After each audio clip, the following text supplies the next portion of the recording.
Kami dari kelompok Ragam Bahasa. Dengan aku Suci.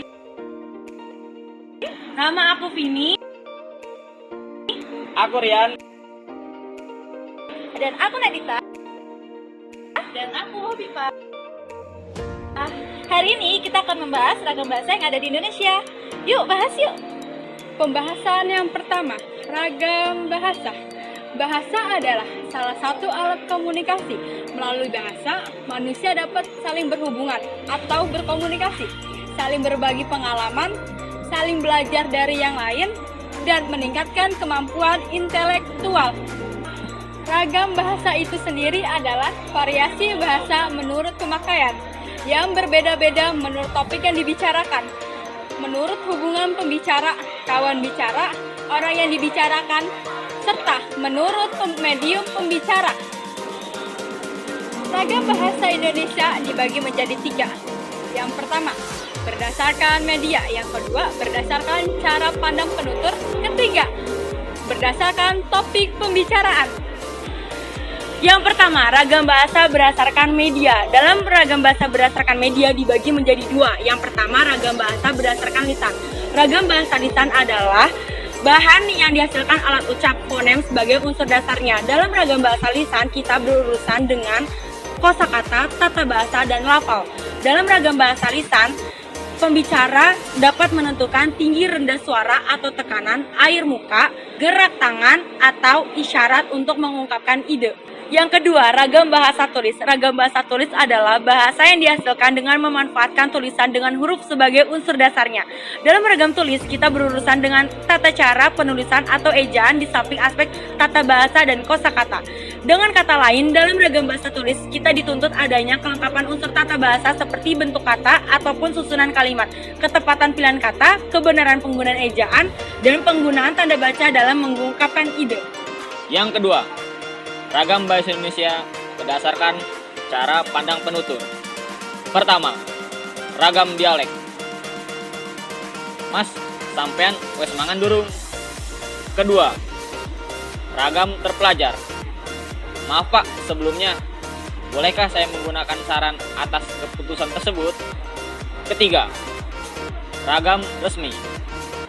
Pekerjaan tersebut sudah saya lakukan. Yang keempat, ragam tidak resmi. Pekerjaan tersebut sudah kulakukan. Yang ketiga, menurut topik pembicaraan, ragam bahasa Indonesia terbagi menjadi 7. Yang pertama, ragam bahasa ilmiah. Contohnya, ketua kelompok itu memiliki argumen yang tepat. Yang kedua, ragam hukum. Contohnya, dia dihukum karena melakukan tindak pidana. Yang ketiga, ragam bisnis.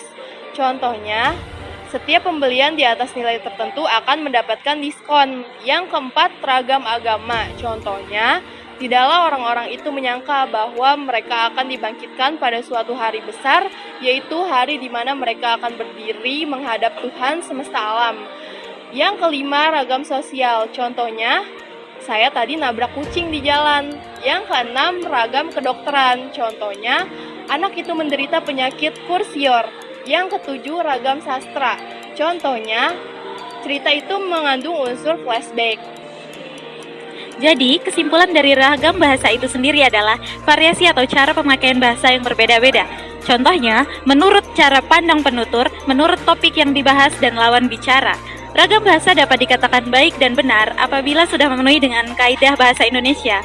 Apabila sudah memenuhi kaidah bahasa Indonesia, contohnya adalah saat kita berbicara, kita harus memperhatikan kondisi di mana kita berbicara.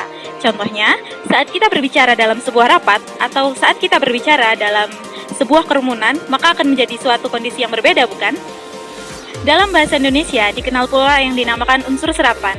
Unsur serapan adalah bahasa yang tidak sengaja terserap ke dalam bahasa Indonesia, yang mana terdiri atas dua unsur serapan, yaitu unsur serapan bahasa asing dan unsur serapan bahasa daerah. Unsur serapan bahasa asing terjadi karena adanya penjajahan yang terjadi di Indonesia. Contohnya adalah penulisan kata manajemen menggunakan huruf G dan penulisan kata manajemen menggunakan huruf J. Keduanya dibaca dengan cara yang sama, yaitu manajemen. Hal ini dikarenakan penulisannya masih mempertahankan bahasa aslinya, namun pembacaannya sudah disesuaikan dengan kaidah bahasa Indonesia.